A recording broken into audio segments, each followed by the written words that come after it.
پیر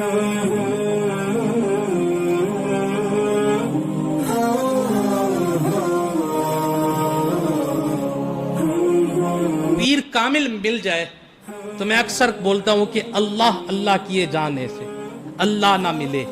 اللہ والے ہیں جو اللہ سے، لیکن پیری دو نمبر ہو. پیری تمہاری جیب پہ نظر رکھنے والا ہو، اور پیری اپنے آپ کو خدا تک پہنچانے والا ہو. وہ پیر نہیں ہے، پیڑ ہے.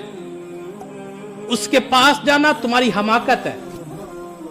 اور جاہل نہ بنا کرو. بعض لوگ کہتے ہیں کہ میں اس لیے جاتا ہوں کہ پیر صاحب مجھے بیٹا دیں گے. بیٹا کدھر سے دینا ہے؟ تو بھائی کس نے بیٹا دینا؟ بولے بھائی بیٹی کس نے دینی ہے؟ تو یہ ڈرامے بازیاں کہاں سے آ گئی ہیں؟ مالک کون ہے؟ اللہ. رازق کون ہے؟ اور یہ صفت خاص اللہ کی ہے، جو ماں کے پیٹ میں نطفے کو کس طرح بناتا ہے، کس طرح وہ لوتھڑے میں بناتا ہے، کس طرح پھر اس کی گوشت کا لوتھڑا بنتا، پھر کس طرح وہ انسان بنتا، بچہ بنتا. یہ صفت میرے رب کی ہے، کسی پیر فقیر کی کوئی بھی. تو اس لیے رب سے مانگو. پیر پکڑو لیکن کامل پکڑو. ایسا نہ پکڑو جو کہے کہ تو نماز بھی نہ پڑھنا، تیری نماز میں مدینے میں جا کے پڑھ دوں گا. ہوتا ہے کہ نہیں ہوتا؟ تو یہ معاشرہ ہے ہمارا، یہ حقیقت ہے ہمارے معاشرے کی. عورتیں پیروں کے پاؤں دبا رہی ہوتی ہیں. عورتیں، میرے آقا علیہ السلام نے ارشاد فرمایا، ایک عورت مصافحہ، حضور نے فرمایا لا اصافح النساء، میں عورتوں سے مصافحہ نہیں کرتا. تو حضور سے بھی بڑا متقی بن گیا،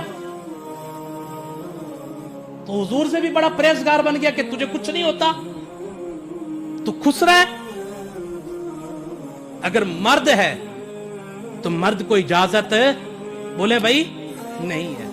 اس لیے خبردار، نہ اپنی عورتوں کو پیروں کے پاس بھیجیں، نہ خود 2 نمبر پیروں کے پاس جائیں. اگر پیر پکڑو تو پہلے دیکھو کس کے اندر شریعت ہے کہ نہیں.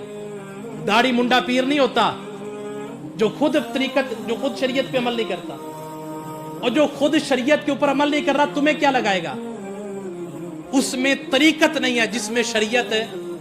کامل پیر پکڑو، سنت والا پیر پکڑو. اہل سنت ہو، سنت والا ہو، سنت سجی ہو، سر پہ سنت ہو، یعنی داڑھی منڈائی ہو، مونچھیں منڈائی ہو، اور وہ بیٹھا ہو پان کھا کر سگریٹ پیتا ہوا پیر صاحب ہے. گھر میں آ کے بیڈ کے اوپر لیٹا ہو، لاش بنی ہو پیر صاحب ہے. خبردار، وہ پیر نہیں ہے. پیر وہ ہوتا ہے جب جائے نا گاؤں میں تو سارا گاؤں نماز کے وقت مسجد میں آیا ہو. لیکن پیر صاحب ہی بیٹھے ہو وہاں پہ چندہ اکٹھا کرنے، تو کیا آئیں گے لوگ؟ خدا کے لیے، خدا کے لیے معاشرے سے بربادی ختم کرو. اپنے ایمان کو بچاؤ، اپنے دین کو بچاؤ.